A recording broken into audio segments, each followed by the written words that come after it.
Bueno, buenas tardes. Bienvenidos a esta nueva edición 2021 de los miércoles amarillos del Taller X.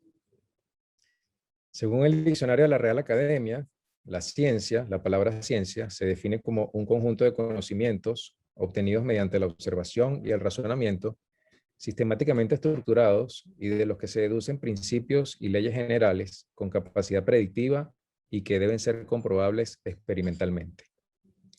Por otro lado, la palabra tecnología se define como el conjunto de los conocimientos propios de la técnica. Si a eso le sumamos el concepto de ingeniería, que se define como arte y técnica de aplicar los conocimientos científicos a la invención, el diseño, perfeccionamiento y manejo de nuevos procedimientos en la industria y otros campos científicos, nos encontramos ante un problema que tiene tres partes. Imaginemos ahora que como arquitectos tenemos el encargo de dominar estos tres conceptos y desarrollar un edificio en un campus universitario preexistente de cara al futuro. La conversación de hoy girará en torno a una obra de arquitectura, al edificio de Ciencia y Tecnología ubicado en el campus San Joaquín de la Universidad Católica de Chile en Santiago. Fue proyectado por José Rosas y Philippe Blanc entre el 2012 y el 2014 y concluido en el 2017 como parte del Plan de Desarrollo de la Escuela de Ingeniería, que contempla el aumento de lugares de encuentro científico y tecnológico entre alumnos y académicos. Para ello hemos invitado a sus autores a que nos cuenten un poco más sobre esta magnífica obra. José Rosas Vera es arquitecto, graduado de la Pontificia Universidad Católica de Chile, luego hizo un magíster en planificación urbana en la misma universidad, y de allí partió a España a titularse como doctor arquitecto de la Escuela Técnica Superior de Arquitectura en Barcelona, UPC. También actualmente es académico de la Facultad de Arquitectura, Diseño y Estudios Urbanos de la Pontificia Universidad Católica de Chile, y lo recordamos con cariño cuando fue director de la Escuela de Arquitectura Carlos Raúl Villanueva de la Universidad Central de Venezuela entre el 2000 y el 2002. Paralelamente, en estos años ha ejercido como arquitecto, colaborando en diversos grupos profesionales, habiendo sido algunos de sus trabajos expuestos y publicados en Chile, como en Venezuela y en otros países. De la misma forma, ha desarrollado y construido una serie de proyectos de arquitectura en Venezuela y en Chile. Ha participado con éxito en concursos de arquitectura y diseño urbano, obteniendo lugares destacados en los concursos de Elemental, el concurso de ensayo proyectual para 150 viviendas del Rockefeller Foundation en el año 2003 y el concurso para el Museo de Bellas Artes Mención Honrosa en el año 2005, entre otros.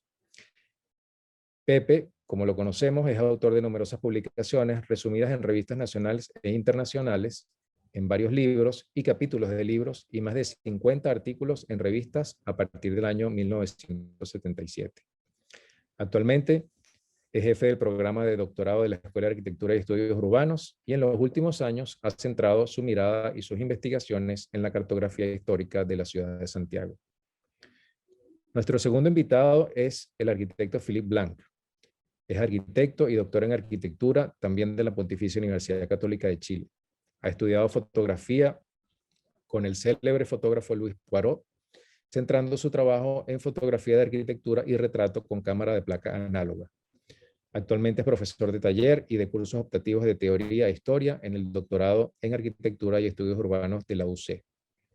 Sus fotografías han sido expuestas en varias galerías, como la Sala Vitra y la Corporación Cultural de Las Condes.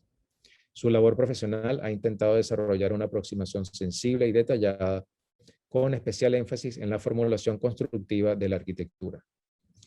Por otro lado, Philippe busca incorporar la construcción, específicamente en madera, como un argumento y un sistema de orden arquitectónico. La orientación de su trabajo docente también busca comprender los fenómenos de arquitectura efímera como laboratorios y lugares de investigación y gestación, así como obras de arquitectura mayor. Sobre el caso que hoy nos ocupa, el edificio de Ciencia y Tecnología, es importante resaltar que más allá de su dimensión espacial, esta obra propone múltiples lecturas que nos interesa conocer de la mano de sus autores. ¿Qué estrategias se siguieron para insertar una pieza en un campus universitario preexistente? ¿Sobre qué aspectos se sustenta su carácter atemporal?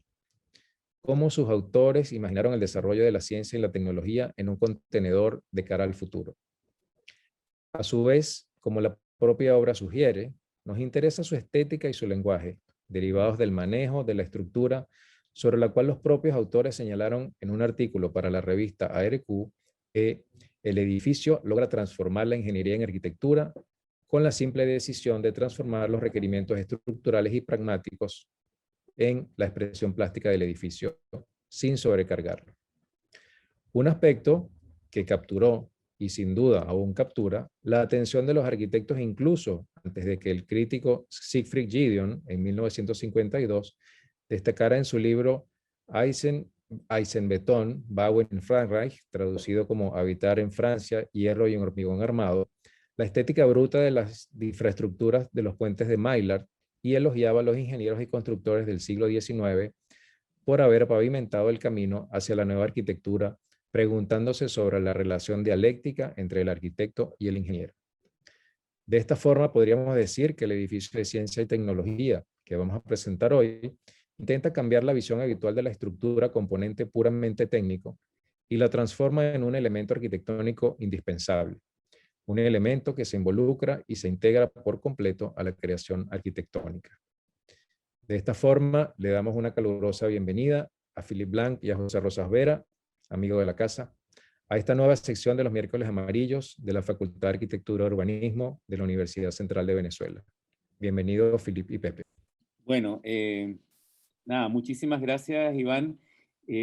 Quisiera dejar en claro que no respetó para nada el breve currículum vitae que le mandamos con Philippe Blanc, que eran 3 líneas. Creo que exageró la nota poniendo más cosas de las que somos, pero nada, se agradece también el querer presentarnos más completo.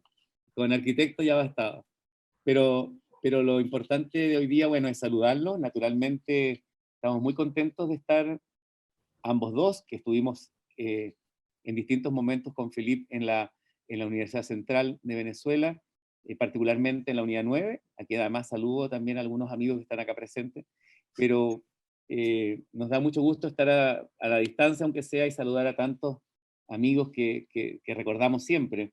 Por supuesto, a la Unidad X, que nos está, Taller X, ¿no es cierto?, Taller 10, que nos da esta acogida con esta presentación, a Cier Calvo, que hace tiempo que no nos vemos también, a Andrés Makoski, que algo hablamos hoy día, ¿no es cierto?, José Guinán, Juan Pablo Camacho, Ángela Capazo, Emilia Monteverde, Oliver Belisario, Ana Valenzuela, Gabriel Bastidas y el mismo Iván González. Y de paso, algunos amigos como Gianni Napolitano y Juan Carlos Parilli, entre otros que vi así en esta cuadrícula que uno como que se pierde con los rostros o las caras negras que están ahí.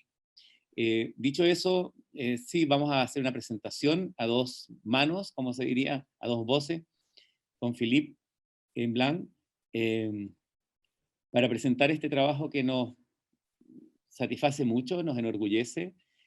Fue, como todos los trabajos de arquitectura, complejo y difícil por la cantidad de variables y de actores y racionalidades que participan en ello, pero finalmente ya está en pie y ha sido habitado, a pesar de que nos tocó la pandemia y frenó un poco su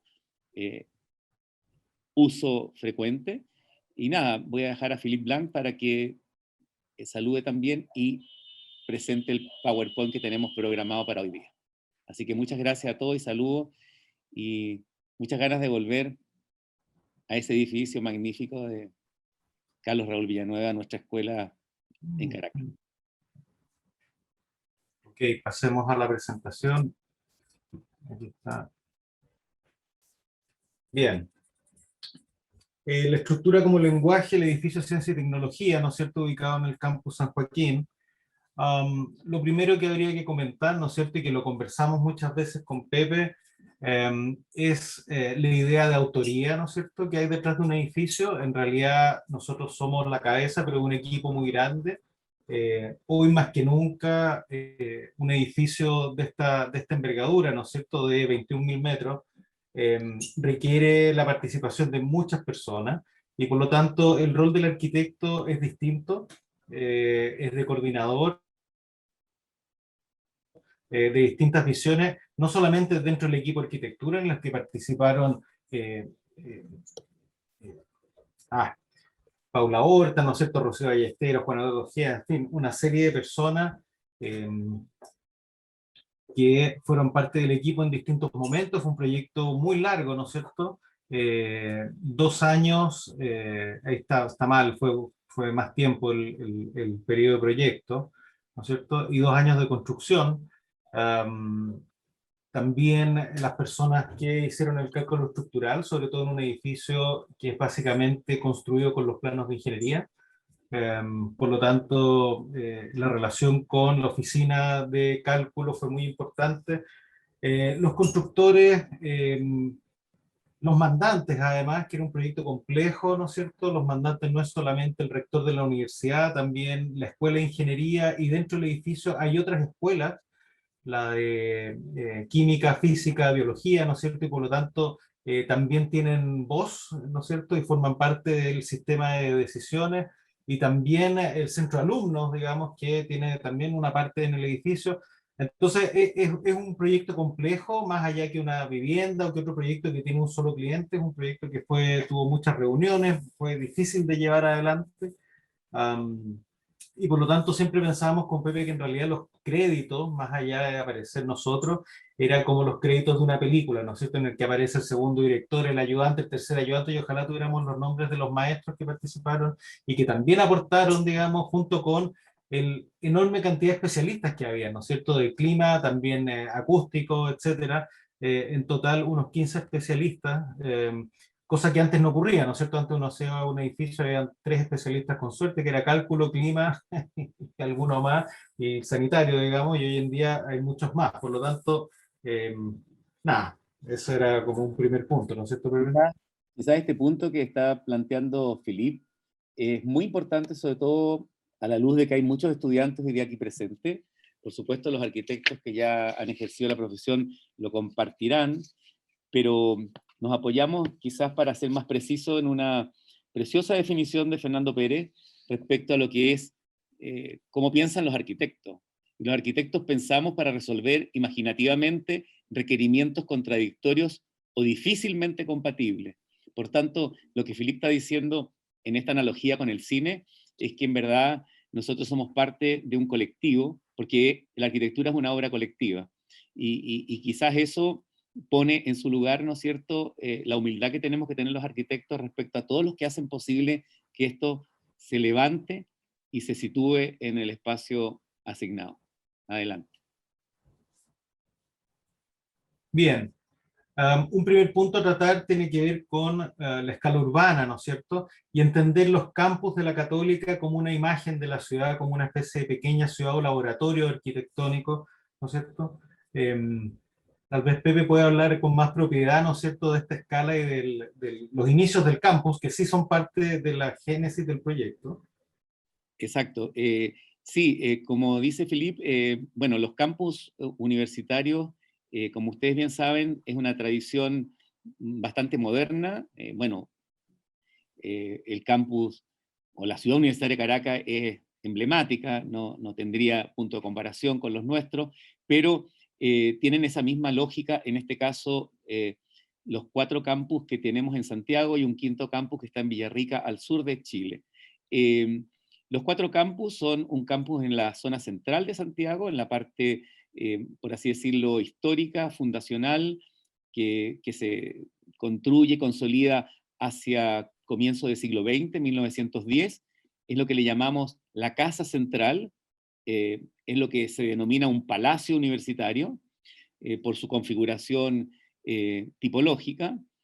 Hay otro campus que es el campus Lo Contador, que es una vieja hacienda, para quienes lo conocen, es un hermoso lugar del finales del siglo XVII, principio del XVIII, en el cual está la Facultad de Arquitectura particularmente. Está el campus Oriente, que es un antiguo colegio de un estilo bastante ecléctico, pero románico, y que contiene la Facultad de Artes. Y está que está al sur de Santiago, en lo que sería la construcción de la periferia de Santiago, en que estos terrenos agrícolas fueron donados para consolidar un campus universitario. En este terreno agrícola, en su momento rural, que posteriormente ha sido transformado e incluido, la universidad ha construido lo que se llama el Campus San Joaquín. Probablemente hoy uno de los lugares que tiene mayor cantidad de facultades y que se ha transformado, igual que los otros 3 campus que he tratado de sintéticamente mencionar, en parte de la ciudad.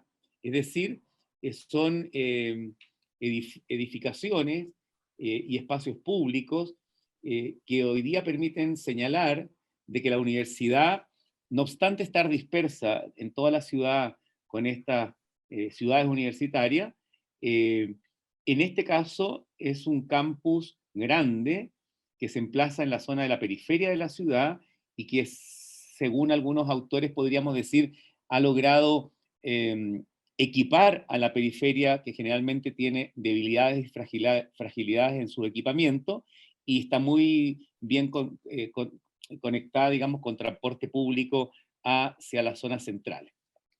Adelante. Esta zona rural, habría que pasarlo, o sea, Felipe, esta zona rural tiene un proyecto muy interesante que se hace en el año 1963, lo realizan profesores de la misma Facultad de Arquitectura y Bellas Artes en esa época de la Universidad Católica, a cargo del profesor Germán Brandes.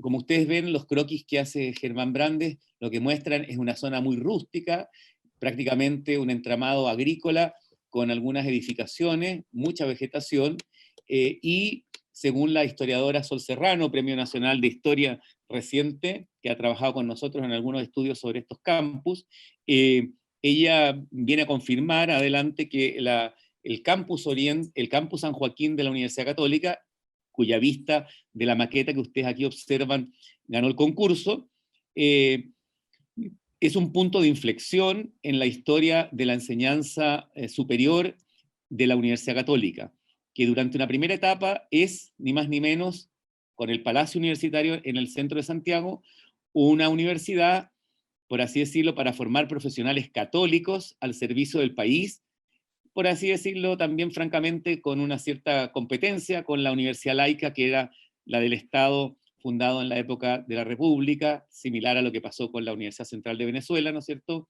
más antigua, en el cual el Estado la dirigía. Y en esta época, en los años 60, en pleno cambio también de paradigma cultural, la Universidad Católica en estos terrenos lo que pretende hacer es una universidad católica para Chile. Este es un cambio muy importante, es una universidad que cambia su visión de formar profesionales católicos a formar profesionales católicos para Chile, es decir, al servicio del país. Y esta imagen que ustedes ven la podemos mostrar, no sé si se ve con el visor que estoy marcando yo acá, no sé si tendría que ser Philip, creo, pero en el corazón de la ciudad universitaria estaría el rectorado, un poco equivalente a lo que tiene la plaza del rectorado en la ciudad universitaria.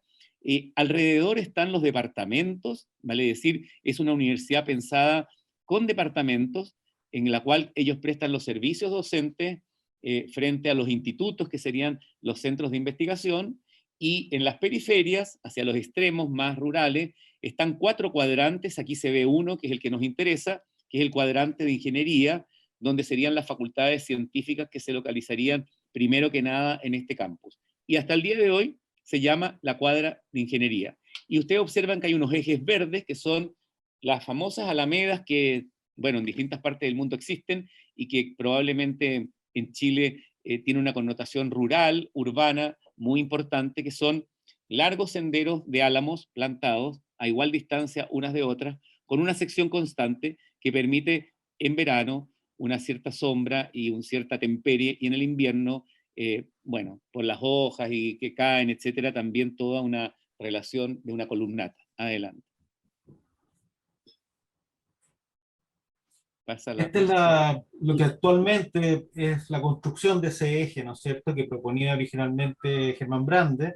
Es lo que es este camino, esta alameda, como dice Pepe, ¿no es cierto?, con vista estamos hacia el otro lado, ¿no es cierto?, que es hacia la cordillera. que es uno de los aspectos que se mantiene del proyecto original de Brandes, digamos, en el campus. El cuadrante de ingeniería, ¿no es cierto?, es un cuarto, literalmente, del campus, ¿no es cierto?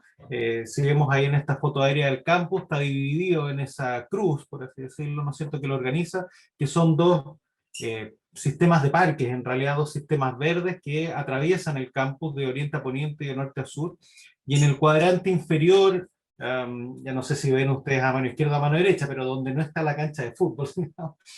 Todo eso corresponde a la Escuela de Ingeniería, que es sin duda la escuela más grande que ocupa este campus, y la segunda más grande de la Universidad Católica, después de Medicina. Por lo tanto, hay Exacto. una serie de edificios, y habría que mencionar que como parte de este trabajo, ¿no es cierto? Y este trabajo parte con un estudio y un plan maestro para este cuadrante. Sí, quizás ese punto fue muy importante. Nosotros logramos convencer a la universidad, eh, me refiero a un cuerpo de profesores de mucho tiempo, de que la universidad le diera a la Facultad de Arquitectura, Diseño y Estudio Urbano, que es la actual, la capacidad, digamos, la potestad y la capacidad para poder desarrollar los planes maestros, es decir, que fueran los que tutelaran la organización en el espacio de edificios que después, naturalmente, por lógica, debieran ser solicitados a distintos arquitectos y no necesariamente a los de la Católica. Y así ocurrió. Y en ese contexto, como dice Philippe, y en el marco anterior del plan de Brandes, del cual se concretó, si ustedes observan con más detalle en el centro, la gran biblioteca, que es larga, con el patio central, la iglesia, que está en uno de los cuadrantes, y las avenidas, y unas aulas generales que son en forma cilíndrica o circulares. El resto prácticamente se concretó por edificios fragmentados. ¿Desapareció esa idea de los departamentos o eso cambió entre el año 67, que fue este momento, y el año 74, 73 con el golpe de Estado, y se volvió a una estructura universitaria muy distinta? Adelante. Pero igual sigue primando hasta el día de hoy la idea de que es una universidad católica al servicio de Chile. Adelante. A ver, parte de este plan maestro, ¿no es cierto?, tiene que ver con una idea inicial. Ahí en el rectángulo más pequeño se puede ver lo que es hoy en día la plaza de ingeniería, ¿no es cierto? Y cómo de alguna manera en este plan original se proponía consolidar el perímetro del cuadrante, ¿no es cierto?, y generar una plaza mucho mayor, ¿no es cierto?, un espacio mayor de acuerdo al nuevo tamaño de la Escuela de Ingeniería. Adelante. Sí. Y ahí está estos dos ejes verdes que mencionábamos, ¿no es cierto?, que atraviesan, ¿no es cierto?, y que de alguna manera le construyen dos lados a la cuadra de ingeniería, y esa línea negra larga, digamos, era la ubicación que nosotros proponíamos para el futuro edificio de ingeniería, que en ese momento estaba pensado como un edificio o dos torres de edificio, dos torres altas, y que a nosotros nos parecía que era mejor la noción de una barra larga que configurara una de las caras que en este minuto está ocupada por estacionamiento. Así es. Sí, y la barra larga que ustedes ven ahí, bueno, ahora la vamos a mostrar, se va a apoyar en unos principios que Philippe puede explicar, que son como las reglas, las normas formales de las posibles construcciones futuras, porque más que escribir una normativa legal, lo que nosotros tratamos de construir son principios arquitectónicos y urbanísticos muy simples, que permitieran con esas reglas elementales poder configurar los próximos edificios existentes. Adelante. Claro, una era cómo poder densificar esto sin necesariamente hacer torres en altura que no eran simples de usar en edificios de educación, digamos, por la cantidad de flujos que tenían. Y una era volver a conquistar alguna de las terrazas o techos terrazas que eran factibles de ser utilizados, ¿no es cierto? Y luego conquistar el nivel -1, ¿no es cierto? Y todos los subterráneos y hacer una arquitectura de las uniones entre las distintas piezas que existían actualmente y que era bastante factible hacer, sin por eso perder la cualidad de campus parque, digamos, ¿no es cierto? Y bueno, algo de eso recoge el edificio, ¿no es cierto?, en este gran salón que queda en el nivel -1, que lo vamos a ver más adelante. El plan maestro, como Aquí se ve, es. Vale. a a mano derecha está esta barra longitudinal, ¿no es cierto?, que se constituye en un borde de cierre de todo el perímetro de edificaciones que proponíamos para esta macrocuadra de ingeniería. Están considerados algunos edificios muy excepcionales dentro de este. Uno de ellos es el que nos tocó a nosotros realizar, el otro es una figura un poco ameboidal que está en el medio, que es obra de Teodoro Fernández, Premio Nacional de Arquitectura, y en el extremo, digamos, superior, están las torres siamesas de Alejandro Aravena. Y en el fondo nosotros queríamos tratar de articular esta lógica de un edificio seriado, repetitivo, con la excepcionalidad de las piezas de la tercera generación que están en el CAP. Adelante. Hay más vistas, podemos ir pasándolas rápidamente.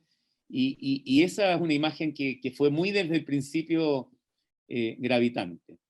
Hacer de la estructura verdaderamente la lectura del edificio, porque teníamos una idea que compartíamos como equipo, que la podemos transmitir así en grueso porque es válido para muchas cosas. Las lecciones del urbanismo se extraen de la ciudad, las lecciones de la arquitectura se extraen de los edificios de arquitectura, y las lecciones de la ingeniería se extraen evidentemente de las obras de ingeniería y de arquitectura que las contienen. Y los estudiantes de ingeniería debieran aprender de las obras de ingeniería. Este edificio fue pensado, como dice Philippe Blanc, desde el inicio, con el grupo SIRVE, que es un grupo de estudios de sismo resistente, y se hizo sobre aisladores sísmicos, vale decir, se desplaza todo el edificio que tiene muchas toneladas sobre unos elementos que le permiten que nunca frente al sismo por así decirlo, se muevan las cosas que están adentro, se mueve el edificio completo como sobre un riel. Adelante. Bien, uno de los primeros temas que tenía que resolver el edificio, y ahí vemos un esquema muy inicial, ¿no es cierto?, era configurar junto al edificio Raúl Devés, ¿no es cierto?, que sería este rectángulo que está arriba, un nuevo acceso a la cuadra de ingeniería, ¿no es cierto?, cosa que el edificio asumía colocándose en escuadra y generando como un primer patio de acceso a esta plaza central de la Escuela de Ingeniería. Ahí se ven algunos esquemas iniciales, ¿no es cierto?, cuál era el plan inicial, junto con una calle elevada, ¿no es cierto?, que conectaba distintas partes del campo. Aquí está ya el plano más detallado, ¿no es cierto? Se ve a la izquierda, ¿no es cierto?, el edificio, lo que es el patio actual de ingeniería, la torre siamesa al frente, ¿no es cierto?, y enfrentando este cruce de estos dos ejes verdes, ¿no es cierto?, que cruzan el campus. Haciendo un paréntesis, nosotros le hemos dicho siempre a Alejandro Aravena que nuestro edificio le hace un homenaje en reconocerlo como una escultura a la distancia. Así que tratamos de que ese edificio, que era tan aislado y tan protagónico, pudiese tener una relación contextual con los otros edificios un poco más neutros. Adelante. Finalmente el edificio se acortó por temas internos de la universidad, ¿no es cierto? Pero entonces no se pudo hacer literalmente esta escuadra, ¿no es cierto?, que quedaba encajada con el edificio que estaba más arriba, ¿no es cierto? No eran estos 3 tramos, ¿no es cierto?, pero era un poco más largo, y con eso se armaba el acceso, junto con demoler una de las salas que estaba al lado, que unía los 2 patios. Todo eso no se hizo, no sé si se llegará a hacer en algún minuto, pero de todas maneras el edificio plantea la construcción de este borde, enfrentando, ¿no es cierto?, a estos 2 ejes verdes. Luego la construcción, ¿no es cierto?, que fue bastante titánica. Entendemos la arquitectura como una huella de su propia construcción, es decir, aquello que queda como el sedimento después de todas las operaciones que se requieren durante la obra. Solo las excavaciones del edificio demoraron más de un año en sacar toda la tierra, y en un subterráneo muy pegado, como se puede ver, ¿no es cierto?, a otras construcciones, a una serie de ductos que hubo que reubicar, junto con colectores que formaban parte de la infraestructura subterránea, por así decirlo, del campus, que fue parte del trabajo, por así decirlo, invisible del edificio. Muchos de esos tensores que se ven ahí pasan por debajo de las fundaciones de otros edificios, por lo tanto tuvo cierta complejidad las excavaciones, sobre todo pensando que estos socalzados, ¿no es cierto?, tenían que resistir más de un año sin la estructura del edificio que los termina de apuntalar, y con sismos entre medio, y que de hecho hubieron mientras estaba la excavación, y yo iba a ver si seguía en pie esos muros de tierra, digamos, porque claro, era bien complicado que no se vinieran abajo. Quizás aquí hay un tema muy importante con respecto a la construcción, que Philippe la está mostrando a través de todas estas fotos que ha tomado él mismo. Por cierto, él es un gran fotógrafo, así que muchas de estas fotos son realmente plástica y estéticamente muy bellas, más aún las del edificio, diría yo, pero lo que sí es interesante que desde el inicio entendíamos, apoyándonos en Moneo, en esta famoso trabajo que hizo sobre lo que se llama la inamovilidad sustancial, que la arquitectura tiene una inamovilidad sustancial, es decir, se fija, y que para eso tiene desafortunadamente que hacer en una primera etapa, casi como con los médicos, una operación muy violenta en el territorio. La excavación es algo muy violento, porque Moneo sostiene que una de las principales finalidades de la arquitectura radica en la búsqueda del lugar, donde el ser humano pueda habitar, y por tanto eso tiene que tener una cierta permanencia, una cierta resistencia, ¿no es cierto?, a la movilidad. El lugar donde volver habitualmente, el lugar donde los estudiantes vuelven permanentemente a las aulas. Esta inamovilidad sustancial de la arquitectura, que lo tiene publicado en un libro, es muy hermoso porque él, en el fondo, tiene que ver también con el lenguaje de la inamovilidad sustancial de la estructura. Adelante. Bien, ahí varios años después, 2 años después de las otras fotos, ¿no es cierto? A todo esto estas fotos no son mías, después vienen las mías.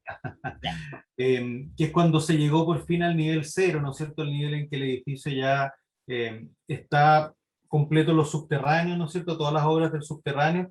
Y aquí en este nivel es donde se colocan los difusores sísmicos, los dilatadores sísmicos, que permiten que el edificio que está arriba se mueva en total 80 centímetros hacia todos lados, ¿no es cierto?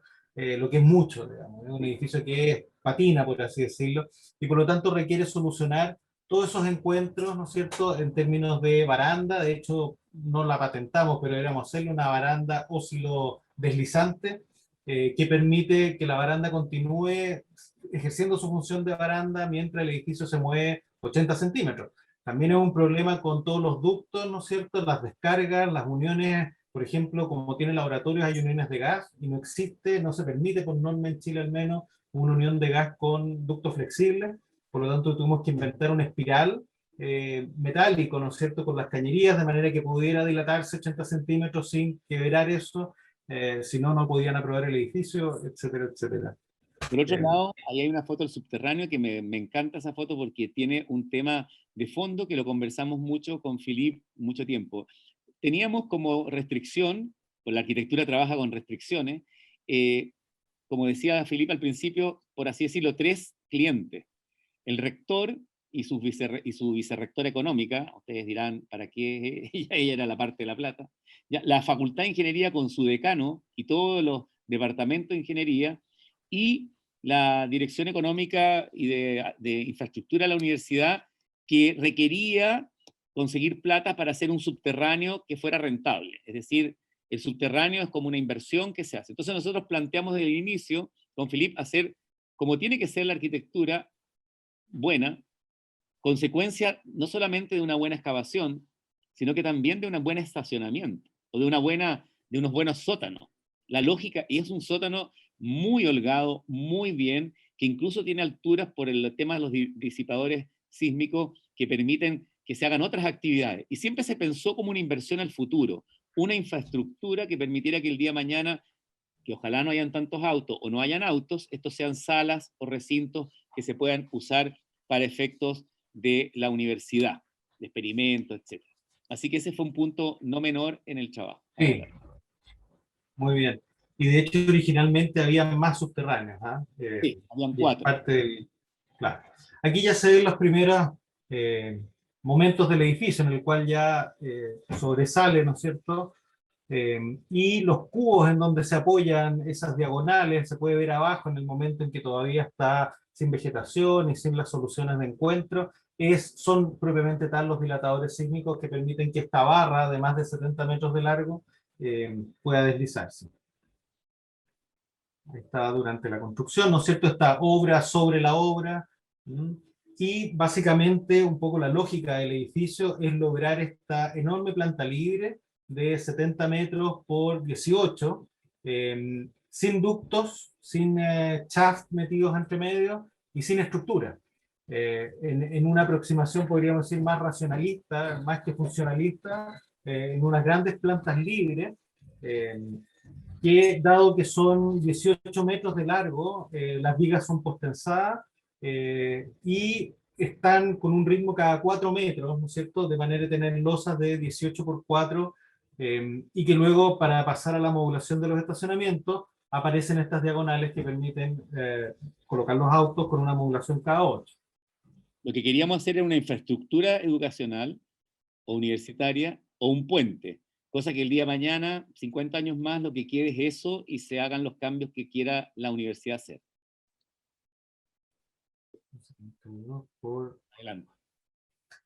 La estructura como lenguaje, ¿no es cierto? Y la arquitectura como una formulación estructural nos permite hablar un poco del lenguaje estructural, ¿no es cierto? Como un sistema formal, digamos. O sea, dábamos como ejemplo este edificio de Perret, el Palacio de la Madera, ¿no es cierto?, que está construido íntegramente en madera en la Bois de Boulogne, y que luego se desmonta, y 2 años más tarde Perret hace una capilla, esta vez en hormigón, ocupando el mismo lenguaje formal, digamos. No interesaba ese traspaso, esa traducción entre materiales y lenguajes formales, ¿no es cierto? Obviamente en una expresión, en el caso de la capilla, que viene del lenguaje constructivo de la madera, que era un poco lo que hacía Perret, transformar el lenguaje de la madera en la construcción de hormigón. Y pensar el edificio desde su lógica como del esqueleto, digamos. Ahí está. Un poco como su teatro en los campos elíseos, ¿no es cierto?, donde aparece un poco este lenguaje de la estructura como una especie de orden subyacente, que luego es forrado, y en nuestro caso queríamos que ese orden apareciera, que esta osamenta, por así decirlo, del edificio apareciera en su exterior, un poco la manera de los arbotantes, ¿no es cierto?, que permiten un espacio liberado en el interior y una estructura que se expresa afuera del edificio. Por lo tanto, la estructura arbotante nos parecía como una buena referencia, como una especie de imaginario en el cual el edificio se apoyaba por fuera, estaba apuntalado desde su exterior, a diferencia de lo que se hace hoy en día, ¿no es cierto?, en que la estructura es revestida, ¿no es cierto?, con vidrio, con otros materiales, y que al interior nosotros nos interesaba que la estructura quedara vista por fuera. Espérate que esto no avanza.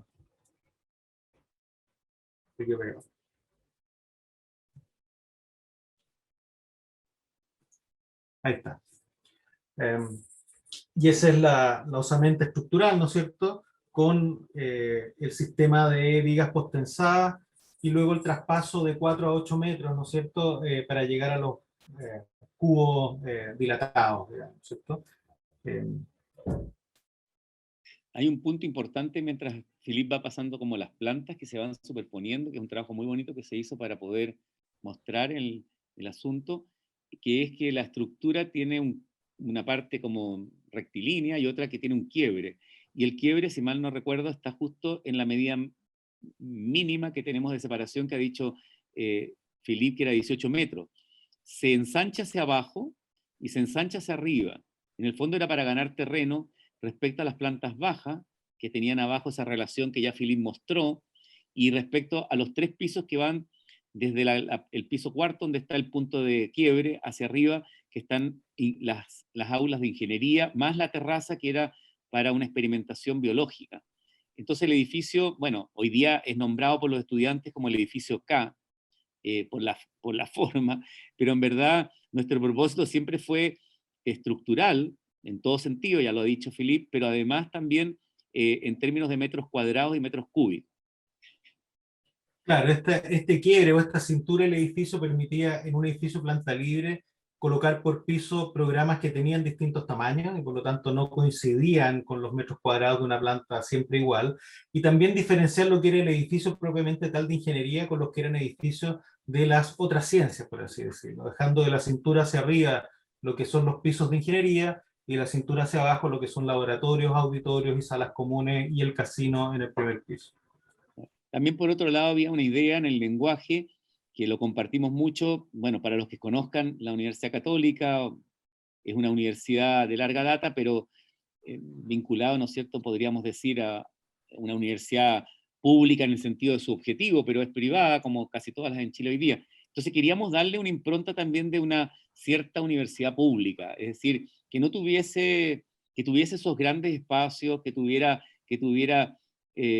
una neutralidad, que no se supiera de qué época era, que no tuviera mucha gestualidad y que fundamentalmente la gente lo usara. Y como tenía una planta tipo que se repite, que es un ala, ¿no es cierto?, para distintos programas y un pasillo, queríamos que el pasillo no fuera pasillo, sino que el pasillo fuera la extensión o la parte de la parte pública de las salas de adentro, y por tanto, de alguna manera se daba un espacio único entre los 18 metros. Bueno, usted en Caracas se conoce mucho la misma Escuela de Arquitectura Carlos Raúl Villanueva, los pasillos son patios, así que no es ninguna novedad en ese aspecto, pero aquí era evitar esa idea del pasillo. Ahí está el corte, ¿no es cierto? Y se puede ver en el subterráneo esta gran sala, ¿no es cierto?, que tiene más de doble crujía, ¿no es cierto?, en la cual aparecen los dilatadores sísmicos, y es una sala que puede ser utilizada como estacionamiento, pero el día de mañana puede ser un salón, ¿no es cierto? Le entra la luz por los lados. Originalmente los dos lados tenían la misma solución con entradas de luz, sin embargo, debajo del lado derecho, en este caso, habían unos colectores muy importantes del campus, que no se pudo, por lo tanto no se pudo seguir excavando, pero la idea era que el edificio se viera flotando en sus dos caras. Y al otro lado se ve el hall de estudiantes, ¿no es ¿Le cierto? Que es podría el mostrar edificio bajo. los aisladores sísmicos donde están? Porque están dibujados, pero No tengo idea cómo dibujar acá. están acá. Ah, no sé. Bueno, están entre el edificio, ustedes se dan cuenta, todas las toneladas del edificio descansan sobre una especie de como rueda. Y después vienen los pilares del sótano. Son separadas las dos estructuras. Un edificio está descansando sobre el otro. Exacto. Adelante. Perdón. Ahí está la planta del nivel -2, digamos, de estacionamiento, donde se ve la cuadrícula estructural, ¿no es cierto? Y las patas rectangulares son los apoyos del edificio. Y ahí el -1, en donde se puede ver esa primera crujía, ¿no es cierto? Con los 18 metros libre. ¿Cierto? Ahí está la cara oriente, ¿no es cierto?, que enfrenta la cordillera, ¿no es cierto?, con una fachada más bien poco expresiva, en donde aparece la estructura como el tema de la fachada, ¿no es cierto? El revestimiento tiene dos colores también, de manera que brillara de manera distinta a distintas horas del día. Uno es gris, el otro es negro. Aquí es donde al amanecer, ¿no es cierto?, es donde hay mayor diferencia entre los dos tonos, y luego durante la tarde se igualan, y al atardecer se ve totalmente del mismo color, para que dentro de esta neutralidad, por así decirlo, del edificio, hubieran ciertas variaciones. Y en el primer piso la transparencia del casino.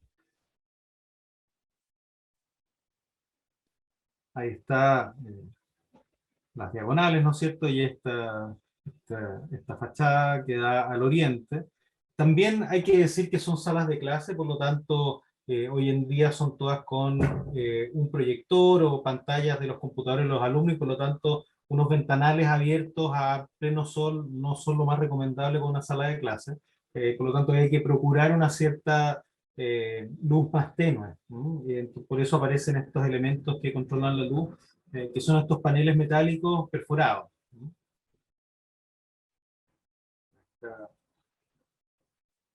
En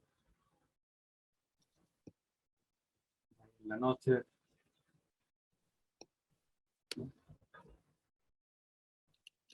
Estas son durante ya terminando la obra, ¿no? Y este de acá es el núcleo donde están las circulaciones verticales, los ascensores, los baños, ¿no es cierto? Y todos los servicios del resto de la barra que sale, que continúa hacia el otro lado.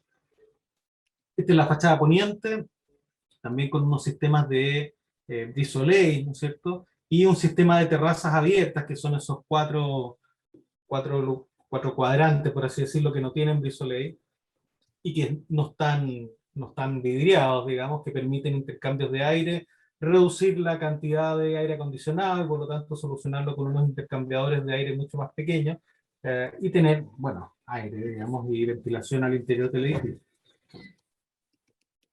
Ahí está por el otro lado, ¿no es cierto? La misma fachada poniente y cómo el edificio está bastante desnudo, es decir, todas las instalaciones son vistas, digamos, quedan a la vista.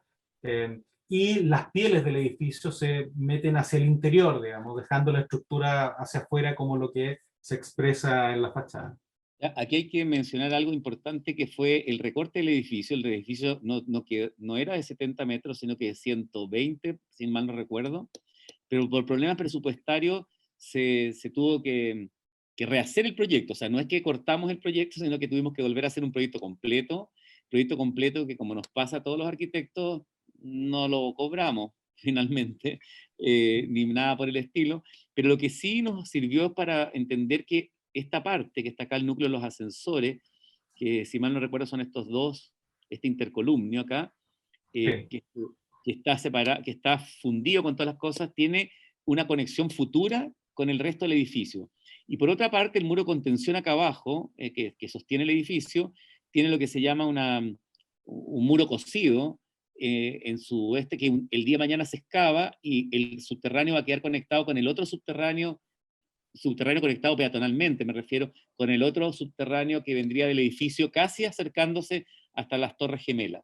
Hoy día, digamos, este lugar es el lugar que hacen los estudiantes, todas las vistas del campus, porque están todos los ascensores y baños en este núcleo. Adelante. Ahí está de noche. Una lámpara también, por eso que también una pregunta que hacía un joven, ¿no es cierto? ¿Por qué pusimos dos colores diferentes? Bueno, por un lado en el día para separar las zonas, pero en la noche todas las ventanas iluminan y es una gran lámpara en el campo. Está la otra cara, digamos, ¿no es cierto? Todo este elemento negro son los sistemas, los ductos verticales, los shafts, ¿no es cierto? Tanto de los laboratorios como del sistema eléctrico, emergencia, etc. Y el programa arquitectónico lo llamamos el edificio entre el edificio, en el sentido que una vez que uno tiene las plantas libres, ¿no es cierto?, aparece la posibilidad de diseñar los interiores con total libertad y por lo tanto entender el programa como un edificio que habita esta obra gruesa finalmente, ¿no es cierto? Lo que aquí tenemos es la planta arriba del casino, ¿no es cierto?, que ocupa el primer nivel junto con las cocinas, el ducto, el núcleo de baños, ¿no es cierto?, con los ascensores y montacarga, y abajo se puede ver lo que es el otro edificio, que es el hall de estudiantes, que es un edificio incluso administrado por el Centro de Alumnos de Ingeniería, en donde tienen sus lugares para pasar el día, trabajar, etc. Esta planta es bien importante porque respondía al primer principio que planteábamos como regla formal, que era hacer muy transparente el ancho del terreno. Y en el medio, como ustedes van a ver después, hay una foto, es un gran patio sobre el que bajan unas escaleras, ¿no es cierto? Y también sale este hall de los estudiantes. El hall de los estudiantes es un caso bien particular también, pero el Centro Estudiante de Ingeniería tiene mucho poder y ellos determinan este espacio y lo consiguieron con fondos y donaciones, etc. Por tanto, es de administración de ellos. Y al frente del casino es para 500 personas. Es el casino más grande que tiene la universidad y por tanto da también esa impronta a una universidad pública, de un comedor popular, público, etc. Muy transparente. Bueno, de hecho, este es el edificio más grande que ha construido la universidad, solo para que Aravena lo sepa. Ahí está la fachada poniente, ¿no es cierto? Y vemos cómo en el espesor de los muros, ¿no es cierto?, de estas diagonales, aparecen las mesas, ¿no es cierto?, un poco la vida del casino que sale, y después del almuerzo se llena estudiantes, se tiran acá entre las plantas, que ahora ya están más crecidas, obviamente, en este patio, que es el patio central que une estos dos edificios. Si ustedes observan la estructura esta de diagonales, ¿no es cierto?, que descansa sobre abajo unas especies de viga. Esas vigas están apoyadas, está sobrepuestas sobre los aisladores sísmicos, y todas esas escaleras tienen que moverse. Todo ese edificio se mueve entero. Se mueve, como ha dicho Philippe, 80 centímetros en el desplazamiento. Claro. Con terremotos en Tanto, Chile, claro, con temblores claro, en Chile entre 4,5 y 5,9, que son frecuentes, el edificio no se mueve. Se movería claro, prácticamente con 7 a 9 escala Richter. Adelante. claro. Ujú. Y ahí se ve la escalera que reposa, o sea, no se ve, pero sobre una plancha metálica, y debajo de esa plancha metálica hay un sistema de deslizamiento, ¿no es cierto?, de teflón, que permite que esa escalera se mueva, digamos, y sobre la parte fija del proyecto. En cambio, el edificio está en la parte, ¿no es cierto?, flotante, por así Ahora, decirlo. este diseño estructural que es patentado por la firma Sirve, que es de profesores de la Escuela de Ingeniería, se usa en muchas partes del mundo, pero está hecho prácticamente para equipamientos universitarios, hospitalarios, etcétera, en que requieren que todo el equipamiento que hay adentro, computaciones, camas clínicas, salas de operación, etcétera, no se muevan, sino que se Claro. desplazan con el edificio. Y muchas veces el equipo laboratorio, equipos Claro. complejos, pueden llegar a ser más caros que el edificio, por lo tanto es una inversión importante, hay que cuidarla, y finalmente no es tan caro el sistema como de aislación sísmica, ¿no es cierto?, que permite que no hayan daños en el edificio. Y permite también que el edificio de 80 metros no tenga juntas de dilatación, porque son los aisladores sísmicos los que asumen cualquier variación en el largo del edificio. Ahí está la fachada poniente, ¿no es cierto?, con sus quiebrasoles, que cada uno los puede activar, ¿no es cierto?, manualmente. Este es el sistema de rampas que comunica el nivel de abajo del casino con el hall de estudiantes, y uno sigue subiendo y llega al nivel de los auditorios y del resto del campus. Este es el nivel de los auditorios, ¿no es cierto?, en el cual estos 5 auditorios, ¿no es cierto?, permiten más de 600 alumnos, que es básicamente primer año de ingeniería, y están interconectados, ¿no es cierto?, en términos de Wi-Fi y señal, de manera que puede haber un solo profesor haciendo las clases para todos los alumnos. Que eso era lo que nos había encargado el decano, ¿no es cierto? Y todo el sistema de escaleras extra que aparece en este nivel por la gran carga de estudiantes que hay, ¿no es cierto? No así en los niveles superiores, sino que acá, entonces aparece un sistema de escalera exento en los dos extremos, ¿no es cierto?, que era la rampa que estábamos viendo recién. Cabe mencionar que aquí recogimos una idea del proyecto Germán Brandes, del plan de 1960, en la cual él proponía unas vías elevadas, que es esta, por ejemplo, la que va como pasillo, por así decirlo, o patio que se conecta con un sistema de otras calles que podrían haber en el campo.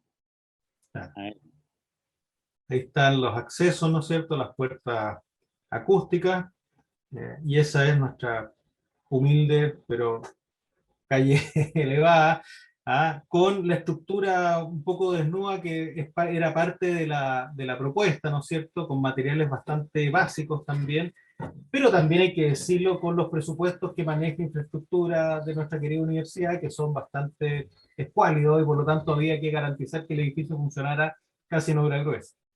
Este edificio, justamente en lo que dice Philippe, salió aquí, los costos de construcción se miden en un equivalente que se llama unidad de fomento, UF, que es un monto que va subiendo de acuerdo al desarrollo que tiene la economía, y va siempre grabando el costo, y este salió prácticamente la mitad más barato que cualquiera que se hubiese hecho de otra forma. Claro. Es un edificio muy, muy económico. Lo que quiere decir que hay que diseñar con el doble cuidado. Es el interior de los auditorios, ¿no es cierto?, que tienen revestimiento de madera acústico, es decir, con unas perforaciones en los lados, ¿no es cierto?, de manera que no haya reverberancia. Y todo el sistema de instalaciones está puesto en la cubierta y queda a la vista, digamos, forma parte de la arquitectura, y el único lujo, entre comillas, es el suelo naranja, ¿no es cierto?, nuestra única terminación un poco mejor, digamos, junto con los paneles acústicos, que termina dando la atmósfera de este lugar. Hay que mencionar un tema importante también a nivel general de Chile en la universidad en los últimos años, tanto las privadas como las públicas, han hecho una enorme inversión el Estado a través de lo que se llama fondos concursables de mejoramiento de la calidad de la educación superior. Yo diría que eso viene hace 30 años, y en esos 30 años se da fondos para combinarlos con otros aportes también de los fondos propios de las universidades, para mejorar los estándares de los distintos establecimientos, educacionales, hospitalarios, etc. Y la razón que hay no es simplemente una buena calidad de la educación y calidad de vida, que por cierto es parte fundamental, sino que todos los procesos de acreditación nacional e internacional y el ranking en el que está la Universidad Católica hoy día, con la Chile y otras en Chile a nivel internacional, exigen que el estándar de equipamiento sea de un gran nivel, porque está al servicio del usuario, que son los estudiantes. Entonces, yo pongo este tema porque sé que la universidad nuestra, la Universidad Central y la Facultad de Arquitectura está pasando por un proceso todo lo contrario.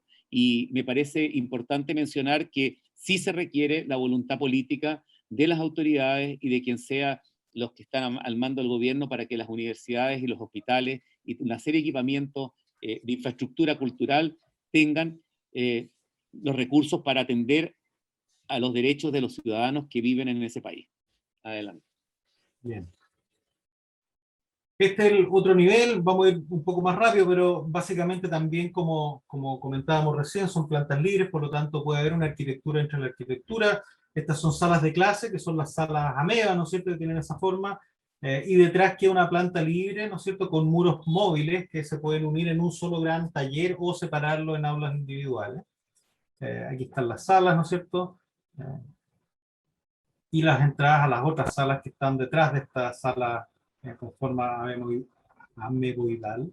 Los laboratorios, que en este pasillo, ¿no es cierto?, la idea era de contrabando colocar un estar, entonces esa profundidad que tiene, que es para poner los lockers, en realidad sirve como mesón, y los alumnos se pueden sentar afuera de la sala, sin embargo ver lo que está ocurriendo en el interior, instalarse, tienen internet, está calefaccionado, etcétera, ya que no teníamos muchos lugares de estar dentro del edificio. Originalmente había, pero después los quitaron, digamos, junto con los más de 30 metros que nos sacaron de edificio, digamos, con salas de estar, etcétera. Solo.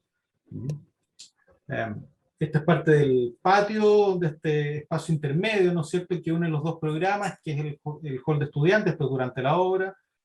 Ahí ya un poco más crecía la vegetación y ahora está, francamente, el árbol, ahora se nota que es un árbol, cuando lo plantaron era como una lechuga. Y ahí está el edificio de Alejandro Aravena, ¿no es cierto?, al fondo, las torres siamesas. Acá estamos de noche. Y aquí está el hall de estudiantes, este edificio, ¿no es cierto?, que administran los propios estudiantes de la Escuela de Ingeniería. Aquí estamos desde el hall. Una gran losa de hormigón, ¿no es cierto?, con un ventanal, es muy sencillo en su diseño. Ahí está el sistema de niveles para entrar al edificio. Y por dentro nos habían pedido varias salas de estudio, y en vez de hacer una serie de salas, hicimos una serie de niveles de manera de mantener un solo espacio interior y no una serie de recintos con tabiquería, ¿no es cierto?, sino que un solo espacio con distintos lugares en donde se pueden sentar a estudiar, ¿no es cierto?, a trabajar, y está concebido como una especie de mueble o caja de madera al interior de este gran recinto, digamos. Entonces era como una especie de gran mueble con niveles en donde los alumnos podían, si se sentaban, desaparecer, ¿no es cierto?, pero estando siempre dentro de este gran aire que era el hall. Parte de las gracias de tener poco presupuesto, ¿no es cierto?, de que pudimos hacer las ventanas y todo en acero. Así que nos permitió diseñar. El edificio que ustedes ven atrás, que estaba en la antigua foto, anterior foto, se va a demoler. Por eso, está muy cerca de ese, pero eso se va a demoler. Entonces el gran patio que hay de ingeniería se va a incorporar, digamos, a la vista de este edificio. Eso. Claro. Bien, ahí está. Y esa es la última foto. Súper, estábamos en el tiempo. Así que muchas gracias y estamos abiertos a cualquier pregunta. Yo tenía una primera pregunta, Pepe y Philip. ¿Cómo se maneja a efectos, digamos, administrativos el campus de la Católica? ¿Tiene un plan maestro que ya está definido o que de alguna manera, digamos, tiene algunas restricciones de altura, tienen cierta libertad formal para plantear los temas? porque veo que también hay muchos arquitectos como de renombre de que han hecho intervenciones importantes allí, ¿no? Sobre todo en este último tiempo. Entonces quería que nos hablara un poquito más acerca de eso. Bueno, de mi punto de vista, de lo que conozco yo de los campus universitarios, que además nos ha tocado a todos, incluido Philippe, trabajar en los planes maestros. Hicimos el plan maestro del Campus Oriente, donde en este momento hay dos obras importantes, de Fernando Pérez y de José Quintanilla, y también el del Campus Lo Contador. Tienen distintas circunstancias, depende del tamaño del terreno. En el caso del campus San Joaquín, que tiene un gran paño de terreno, prácticamente las disposiciones normativas son internas. No existe una normativa muy firme del municipio de La Florida donde está ubicado. Eso permite, por supuesto, varias etapas en el plan maestro y permite también varias alturas.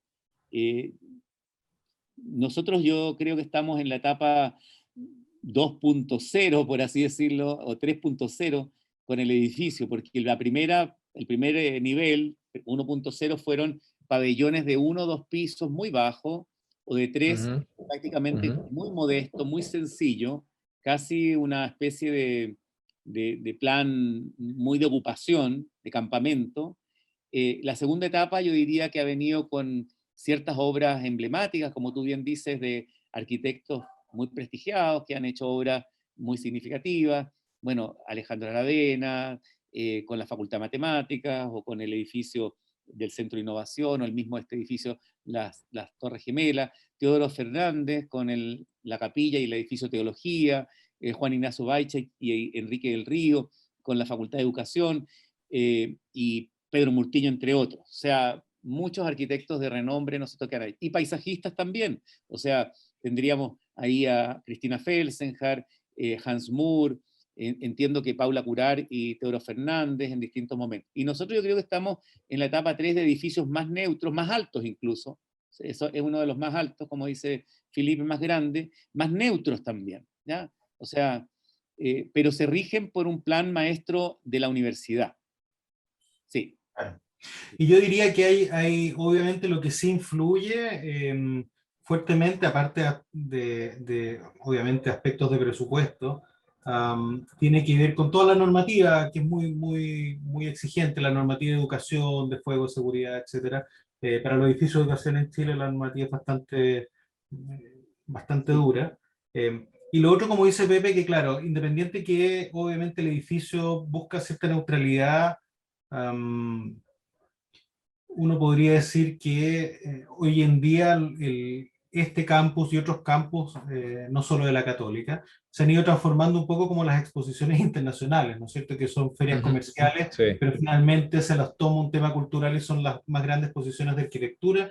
Y ahí hay que entender que también el edificio juega no es que juegue un rol, pero hay un cierto privilegio en estar en esa vitrina entre tantos otros arquitectos conocidos, digamos. Y hoy en día, obviamente, el campus es un lugar de visita, de turismo arquitectónico, por así decirlo. Está, como decía Pepe, edificios de Alejandro Aravena, de Teodoro Fernández, varios premios nacionales de arquitectura. Entonces, obviamente, ahí también hay algo, uno tiene que decir algo. Y en nuestro caso fue cierta neutralidad y un rappel à l'ordre, como decía Le Corbusier, ¿no es cierto? Pensando en la estructura frente a todos los debates actuales, ¿no es cierto? Que, bueno, ese es otro tema, pero también teníamos un poco esa idea, ¿no?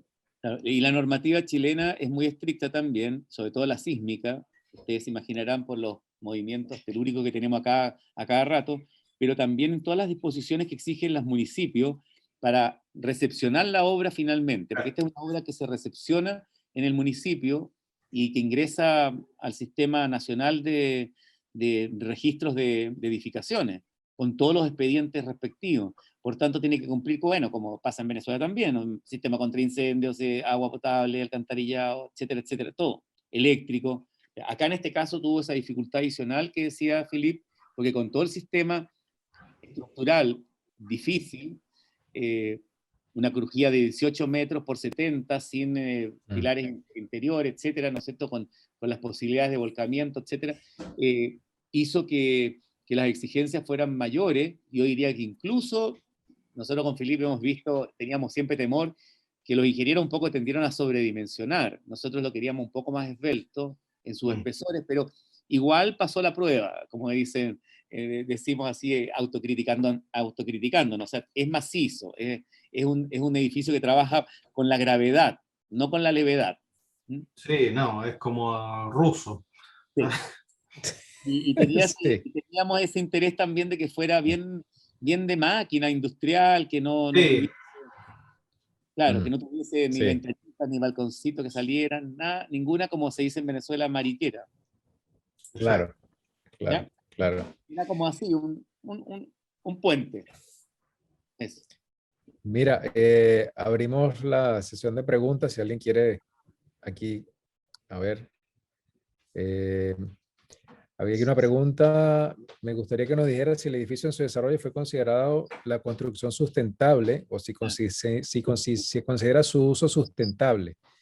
¿Les gustaría calificar para una calificación internacional como LEED, por ejemplo? ¿Estuvo pensado para eso? Qué buena pregunta hace, uy, Carolina, ¿no? no, Alejandra. Alejandra, Alejandra. Alejandra. Sí. Qué buena pregunta hace Alejandra, porque vamos a ser muy honestos, porque estamos nosotros en una reunión con pares, con personas que nos interesa que conversar sobre la disciplina de la profesión, ¿no es cierto?, el oficio. No tenemos ningún interés en vender ninguna ideología ni cuento chino, y por tanto vamos a contar lo que se hizo, ¿ya? Nosotros, en verdad, en un principio, este proyecto fue muy, muy, eh, como quien dice, ambicioso.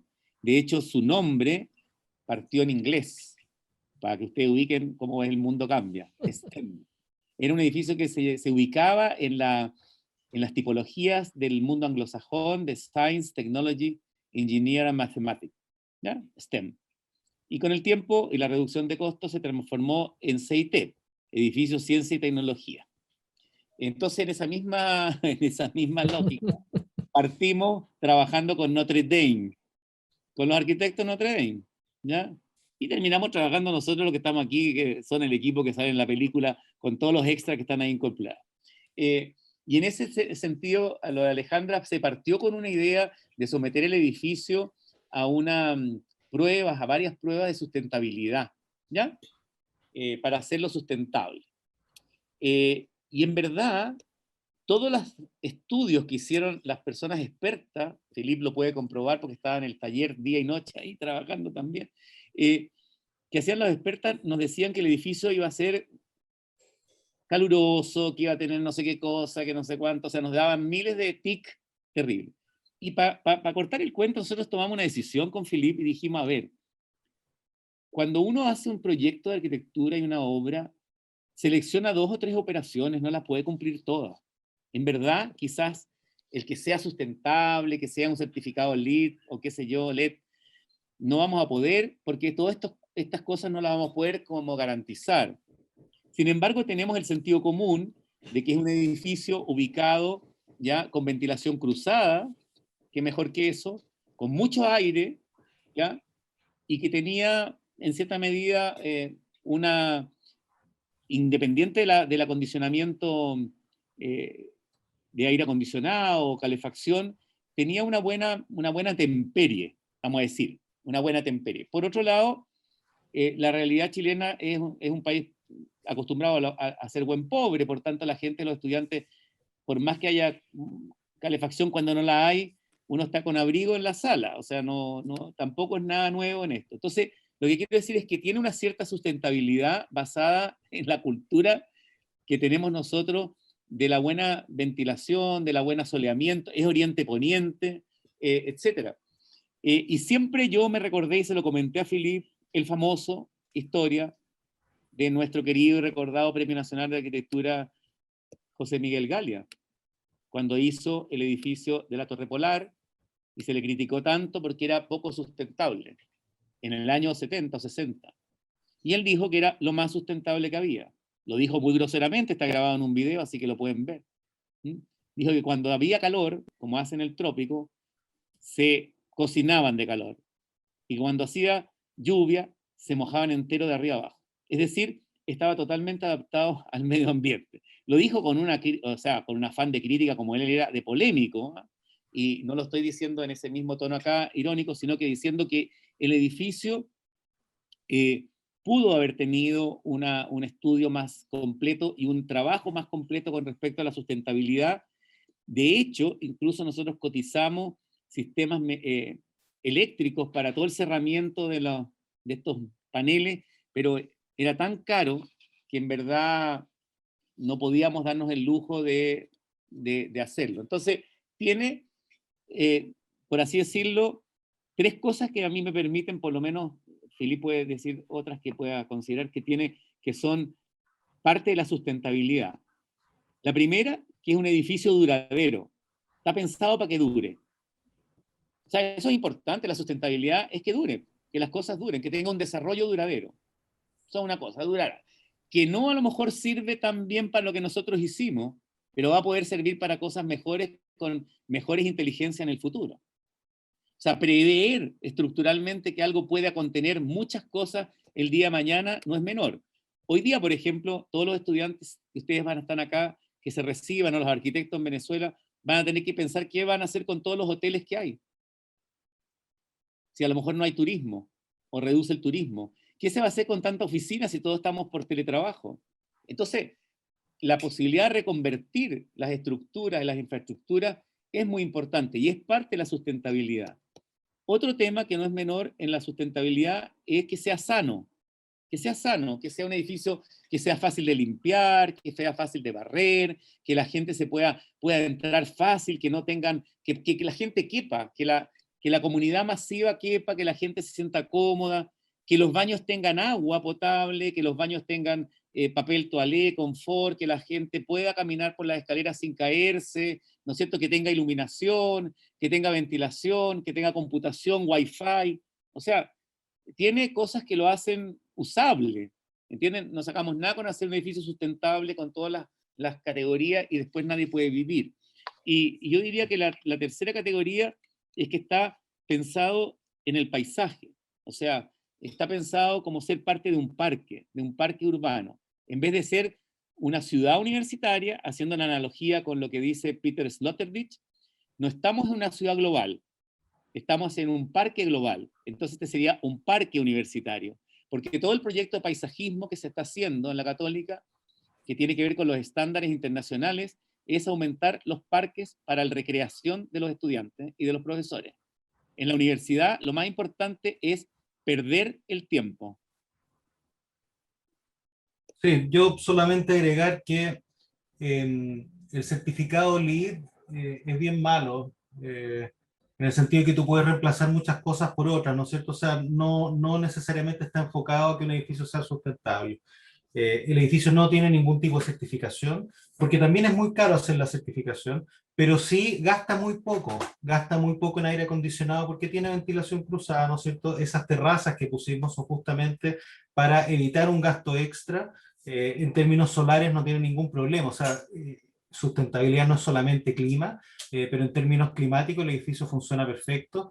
Nosotros tenemos un clima seco, no como el clima húmedo del trópico, ¿no es cierto? Por lo tanto, a la sombra hace frío, aunque haya sol, ¿no es cierto? Corre el viento y se enfría mucho, por lo tanto un pasillo en sombra es un lujo, baja cualquier problema de temperatura. El edificio reemplaza una plancha de estacionamiento gigante de suelo caliente, negro, por una plaza con árboles y con pasto y con vegetación. Por lo tanto, el edificio aumenta el área verde del campus, aunque no parezca, pero originalmente en ese lugar había un planchón de estacionamiento. Por lo tanto, sí es sustentable, sí gasta menos que otros edificios sustentables llenos de certificados que están ahí muy cerca y que son, de hecho, los edificios que más gastan en aire acondicionado en verano y calefacción en invierno. Y frente a ellos, el nuestro gasta un décimo. Entonces, en realidad sí es sustentable, aunque no tiene ninguna certificación, digamos, ¿ah? Pero sí tiene consideraciones tanto climáticas y, como dice Pepe, de uso. Es un edificio que se adapta bien a ser cambiado y a poner un poco adentro lo que uno quiera, digamos. Por lo tanto, también tiene esa ventaja, ¿no? Que no se transforme en un elefante blanco. Hay otra pregunta, Iván, de un joven ahí que... Sí, a ver, tiene de que ver algo Kevin. con la...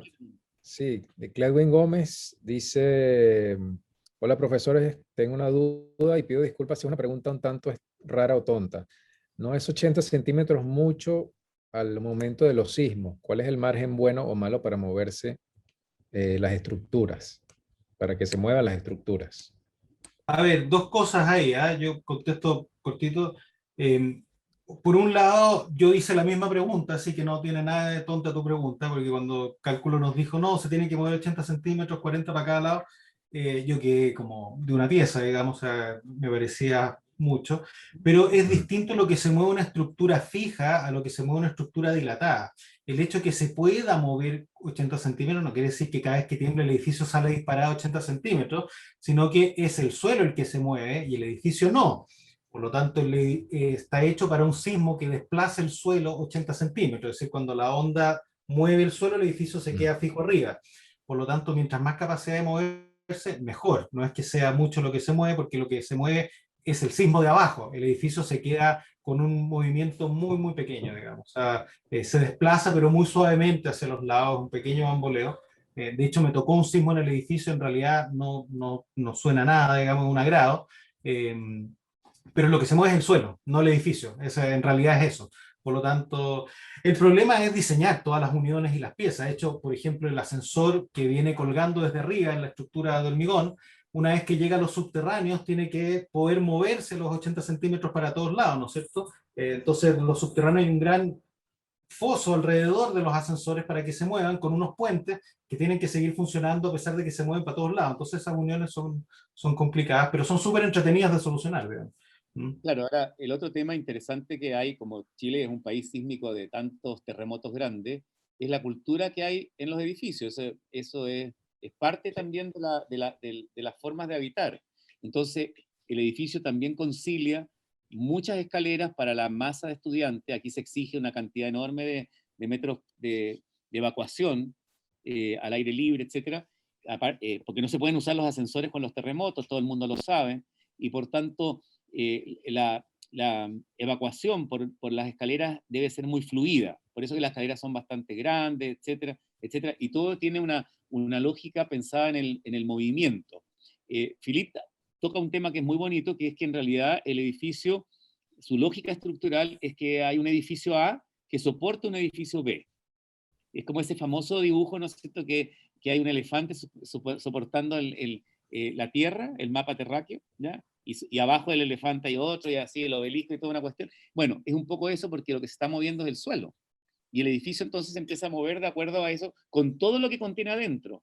Por tanto, eso. Ahora, evidentemente, aquí en Chile hay muchos terremotos de distintos tipos, y en los últimos tiempos las grandes estudios han visto que tienen distintos movimientos verticales y horizontales. Uno no sabe cómo se va a comportar mayormente las cosas, pero sí está al menos dentro de la regla de sismo resistencia en Chile, que viene el año 30. Es un edificio que está para soportar hasta grado 10 de la escala Richter. Es decir, bueno, ahí es cataclismo y por tanto después de ahí se cae todo, da lo mismo. Así que, nada, sería como, etcétera. Ahora, me aprovecho de la pregunta de Cledwin para decir a los estudiantes, no hay ninguna pregunta tonta. Lo tonto no es no preguntar. Sobre todo en la universidad. Entonces, muy buena su pregunta. Y si es rara, mejor todavía. Así que, nada. Acuérdense que la universidad se supone que está llena de gente inteligente, y la gente inteligente es compleja y complicada, por tanto, pueden ser raros. Exactamente. Gracias, Cledwin. No sé si tenemos alguna otra pregunta. Aprovecho de saludar a Alessandro Famiglietti, que apareció en escena, no lo vi. Y estaba camuflado. Estoy de incógnito, Pepe, estoy de incógnito. Sí, de Ángeles. Claro. A mí Ángeles, por la edad, me pasó por estudiante, no como tú que eres más viejo, pero bueno. La Ángela pasó por estudiante, sí. Bueno. Oye, nada. ¿Alguna otra pregunta? No. Si no tiene, no importa, no hay que forzarlo. Además es un miércoles amarillo. No, yo aprovecho que no hay más.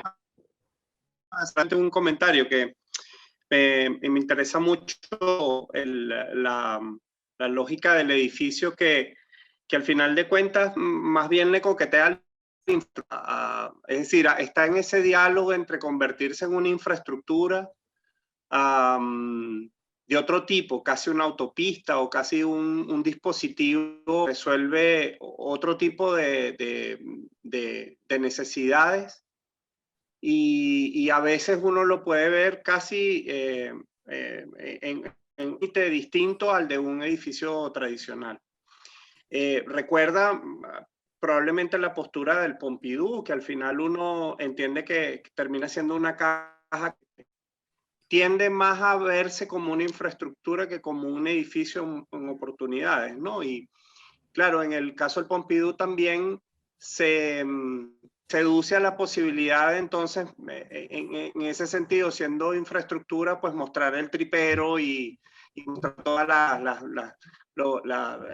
instalaciones. ¿no? En este caso, pareciera que no es así, que no se cedió a esa tentación. Y quizás hay una lección, por ejemplo, he conseguido como una analogía con el estadio de Braga se me olvidó, de portugués. Soto de Moura. Soto de Moura.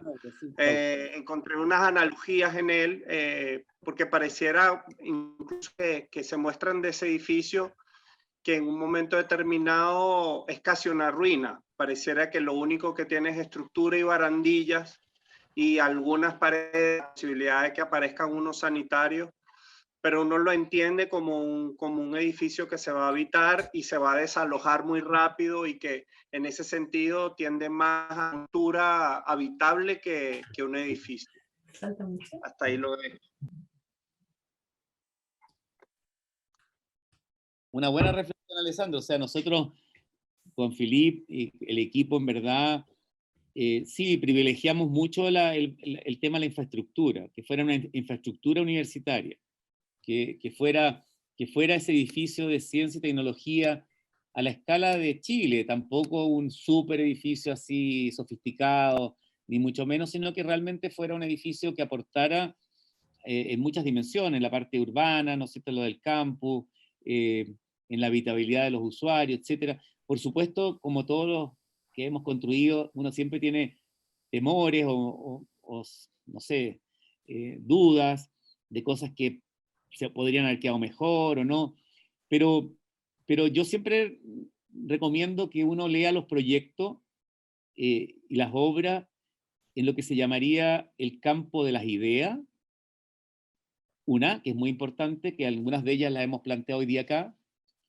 en el campo de conocimiento disciplinar en que se encuentra la arquitectura como profesión y como disciplina, y en algo que no es menor, que se llama el campo de circunstancias de la obra. Es decir, cada obra tiene una circunstancia, así como cada persona, y entonces la crítica arquitectónica tiene que ser vista bajo ese punto. El campo de circunstancias de este proyecto era muy sencillo, era hacer 2 torres en un estacionamiento y mantener el estacionamiento superficie, y nosotros logramos convencer que había que hacer un plan maestro primero, ¿ya? Y sobre ese plan maestro de ordenamiento, colocar esta pieza como una pieza más de muchas más que vendrían, y que forma esta especie de anillo de gran perímetro, como una manzana, una corona de borde de manzana edificada, pero que no era continua, sino que está troquelada, tiene patos. Entonces, sí, la pensamos siempre como una infraestructura, siempre, siempre. O sea, la defendimos a muerte y creemos que su apariencia, que te digo, como dice Philippe, de repente parece una represa, tiene una cosa como de media rusa, ¿no es cierto?, brutalista. O sea, hay una serie de cosas que podrían estar conectadas, como uno diría, con ciertas posturas arquitectónicas. En verdad, sí estuvieron consideradas, pero no fueron ningún origen del proyecto. El proyecto se originó en en ser parte de una figura del campus, que era la cuadra de ingeniería, y que el edificio pudiera enseñarle a los estudiantes de ingeniería lecciones de ingeniería. Eso fue un poco el tema. Entonces, claro, a lo mejor, no sé, no a todos les va a gustar sacar lecciones de eso, pero yo me imagino que es una imagen que tengo, la hemos conversado los artistas estarían felices tener esos como esos lofts, esos espacios para hacer cosas. Abajo dejamos unos estacionamientos con una altura creo de 5 metros, si no me recuerdo, y tú puedes meter unas máquinas, hacer unas ferias de tecnología, o sea, nada, es rara la respuesta que le estoy dando porque está sobre la marcha de lo que tú estás preguntando, Alessandro, pero fue pensar que el futuro que viene se va a construir sobre los pasados remotos. Entonces, los pasados remotos me refiero, eso no es frase mía, es de Robert Smithson, un artista. Yo diría que esos pasados remotos ya nos mostraron el valor que tiene, por ejemplo, hoy día Nueva York, que es una ciudad del siglo XIX industrial. No es una ciudad así como París, es una ciudad de ingenieros, de ingeniería. No sé, es una reflexión media, quizás en los momentos hoy día que se tienden a hacer con poco futuro, porque estamos viviendo, como dicen algunos autores, un presentismo enorme, y tenemos como futuro puras visiones apocalípticas y catastróficas. Este edificio lo que pretende ser es que, respondiendo a Alejandra con el tema de la sustentabilidad, que dure mucho como un arca de Noé, que esté ahí un poco para muchas cosas. No sé qué pueden ser, ¿me entiendes? Pero está ahí. Y claro, tú tienes razón, no quisimos hacer un espectáculo de las instalaciones, a pesar que algunas pasan por fuera y todo, como el Pompidou, porque nos interesaba que quedara simplemente esa estructura de hormigón y esas leyes de la mecánica, de la física presente. Eso. Bonita Mira, la pregunta.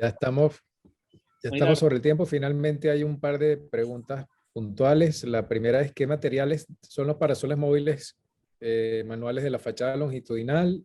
Que eso lo pregunta Juan Pablo Alvarado, que también pregunta si diseñaron muebles, mobiliario para cada nivel e instalaciones que puedan adaptarse a esas diferentes disposiciones, o solo elementos desmontables. Los muebles, o sea, todos los elementos que conforman los espacios dentro de la planta libre son tabiquería, digamos. Los muebles, diseñamos los muebles de los laboratorios, que eran bastante específicos, ¿no es cierto? Los que tenían que tener gas o distintos tipos para distintos ensayos. Eso sería con los muebles, con el mobiliario, digamos. Y entender el hall de estudiante como un gran mueble, no sé si clasifica, qué sé yo. Y lo otro, los quebrasoles son metálicos, son planchas metálicas perforadas, son de Hunter Douglas, de hecho, ¿eh? Junto con las fachadas que también son de metal perforado. Eso. Bueno, quiero darle las gracias a Pepe y a Philip. Espero que la pandemia nos permita vernos más regularmente. Y bueno, creo que ha sido una conversación maravillosa acerca de este edificio, como lo que los tienen acostumbrados. Pepe, tú, agradecemos también la y buena calidad de tu foto, Philip.